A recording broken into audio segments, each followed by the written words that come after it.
सावन प्रारंभ होगा, तो उसके बाद से ये सब यात्राएं तो प्रारंभ होंगी। जहाँ तक टिकैत साहब का सवाल है, वो एक बहुत बड़े किसान नेता हैं, बहुत विख्यात हैं। अब उन्होंने क्या कहा है, मैंने उनका बयान न पढ़ा है न कुछ उस पर टिप्पणी करना बिना समझे बूझे उचित समझता हूँ।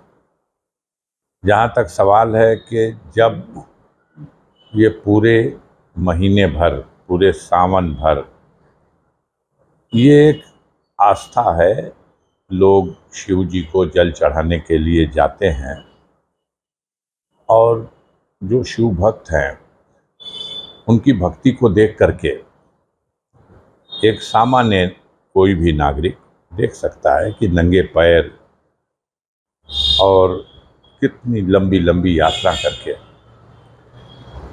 और किसी की भी गवर्नमेंट हो वो प्रबंध तो करेगी। एक बड़ी संख्या में लोग जब सड़कों पे आते हैं तो कैसे यातायात भी चले, आम जनता का आवागमन भी हो और शांति व्यवस्था भी बनी रहे। इस दिशा में गवर्नमेंट अपनी गाइडलाइन लाएगी और उसके प्रबंध करेगी। और यदि कोई खास तौर से टिकैत साहब का अगर कोई सुझाव आता है तो उस सुझाव को भी कंसीडर करना चाहिए, उस पर भी विचार करना चाहिए। हर विषय को विवादित बना देना मुनासिब नहीं होता है।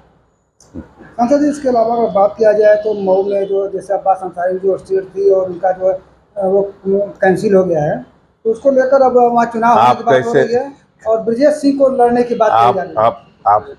आप न्यायालय के फैसले का पहले से आपको पता है तो ये बात और है। हमें तो ये जानकारी है कि मऊ में मजिस्ट्रेट कोर्ट से अब्बास अंसारी की 2 साल की सज़ा हेट स्पीच के एक मामले में उनकी हुई। देश में ये कानून है कि जिसकी भी 2 साल की सज़ा हो जाएगी और यह एमपी हो, एमएलए हो, किसी पद पे हो, तो उसकी सदस्यता समाप्त हो जाएगी। वो अपील कर सकता है और अब्बास ने भी अपील किया डिस्ट्रिक्ट कोर्ट में, जो मऊ की जिला अदालत है, एमपी एमएलए स्पेशल कोर्ट, उसमें इस मामले की सुनवाई हुई है।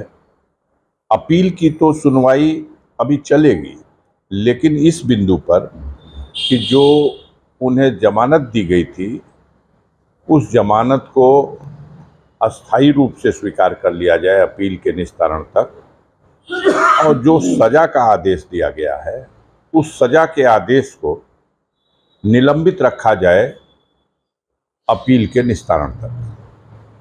इस बिंदु पर अब्बास अंसारी की याचिका पर सुनवाई हो चुकी है। 5 तारीख कदाचित कल है, निर्णय आने दीजिए, उसके बाद ये सारे सवाल। सबसे ज़्यादा जल्दी में मीडिया के भाई हैं, निर्णय का पता आपको पहले हो गया, हमें तो नहीं है।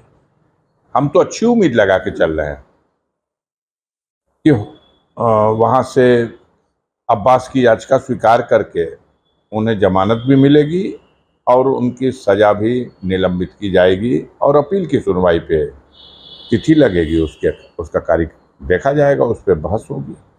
हमारे देश में स्वतंत्र न्यायपालिकाएं हैं और हर व्यक्ति को अधिकार है कि वो किसी निर्णय से संतुष्ट नहीं है तो वो ऊपर की अदालत में उसकी अपील कर सकता है। तो इस अधिकार को आप अब्बास के कैसे छीन सकते हैं? तो उनको वो अधिकार का अपना उपयोग कर रहे हैं, और लड़ाई जब होगी तब का सवाल है कौन लड़ेगा नहीं लड़ेगा। जो प्रश्न है ही नहीं उसको आप अपनी तरफ से क्यों जन्म देना चाहते हैं? आपका अगर बहुत कुछ इंटरेस्ट है तो आप मीडिया जगत में जिस विभूति का नाम ले रहे हैं उसको मीडिया जगत का राष्ट्रीय अध्यक्ष घोषित कर दीजिए, प्रांतीय अध्यक्ष घोषित कर दीजिए, वो तो बात समझ में आती है। लेकिन लोकतंत्र की व्यवस्था में जब तक किसी चुनाव के लिए अधिसूचना न जारी हो जाए, घोषणा न हो जाए, हवा में हवा में झूला झूलेंगे, उचित नहीं है। सांसद जी, इन दिनों योगी जी को बदले जाने की बहुत सारी अटकलें चल रही हैं, आपको क्या लग रहा है? नहीं, ये है, गंभीर है। गंभीरता से इसको इस खबर को देखिए। हम देख रहे थे अभी अभिषेक उपाध्याय जी के एक दो समाचार को, और उत्तर प्रदेश में सूचना विभाग में बहुत बड़े पैमाने पे परिवर्तन हुआ है और तमाम ऐसे रहस्य निकल के आए हैं कि जो देश के सबसे बड़े प्रांत में और सूचना विभाग जैसे जिम्मेदार पद की कमान जिसके हाथ में है, उसके ऊपर कितने गंभीर आरोप। देश से भागे हुए भगोड़े की, उसकी कमाई, उसका धन, उसकी जो लूट है, उसका पैसा भी आपके फर्म में लग जाए। तमाम ऐसी खबरें जो आई, उन खबरों को देख के स्तब्ध हो जाता है आदमी कि ऐसा भी हो सकता है। अब तो जांच भी शुरू हो गई है, बड़ी बड़ी जांच एजेंसियां। अब देखिए सामने आएगा क्या है।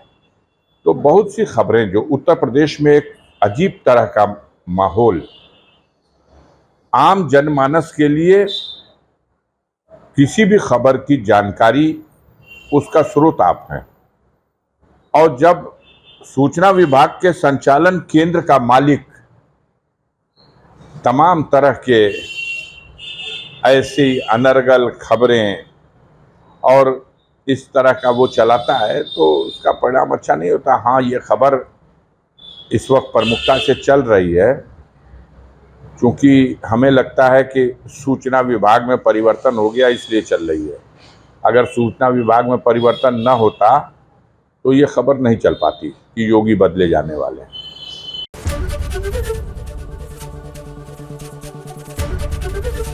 एबीपी गंगा, खबर आपकी, जुबान आपकी।